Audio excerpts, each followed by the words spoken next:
It was a weekend of extremes in college football. Smiles for the Alabama fans, but a very disappointing loss for Auburn. And according to insiders, you can bet millions of dollars were wagered illegally on the games in Alabama. That's because betting, it's big in Bama. It's huge and happening everywhere in our state. But as WIAT 42 News reporter Parrish Solomon explains, it's a crime that nobody's reporting.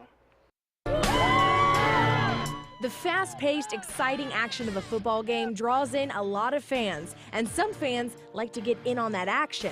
This is a big part of our lives, and gambling is a big part of sports. It puts them in the action.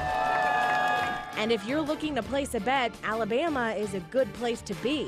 There's going to be somebody that you know who can get your action down for you. It's that pervasive. There's not a city in Alabama, I don't care how small, that doesn't have a bookmaker. So betting is big, but how big are we talking? For that answer, I went to sports analyst and Alabama native Danny Sheridan. Just during a football weekend, you have 40 million Americans illegally betting on college and pro football, and they bet probably $8 billion, with a B, billion dollars every week. And in this country of bettors, per capita in illegal sports betting, I would say Alabama is the biggest sports betting state in the country. and in Alabama, football is almost a religion. Sheridan told me out of all the bets bookmakers take in Alabama year-round, more than 90% are for football. Don't forget, gambling is still illegal in Alabama, but sports betting is out in the open.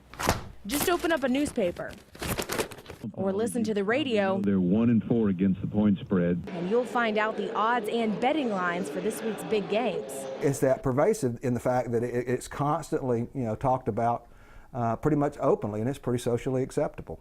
Okay, so we know it's illegal, but happening all the time. So how often are people actually getting arrested for sports betting? Well, here in Birmingham, we haven't made any. We haven't made any.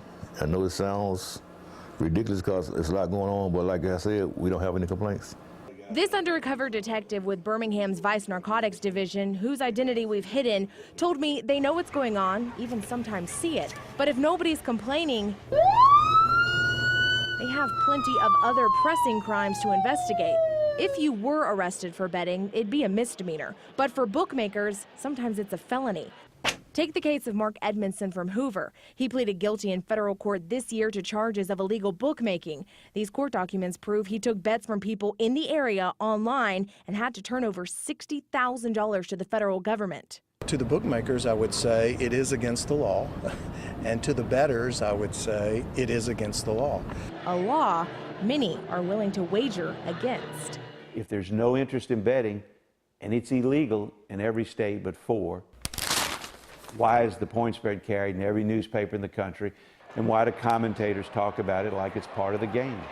Because it's here, and it's only getting bigger and bigger and bigger.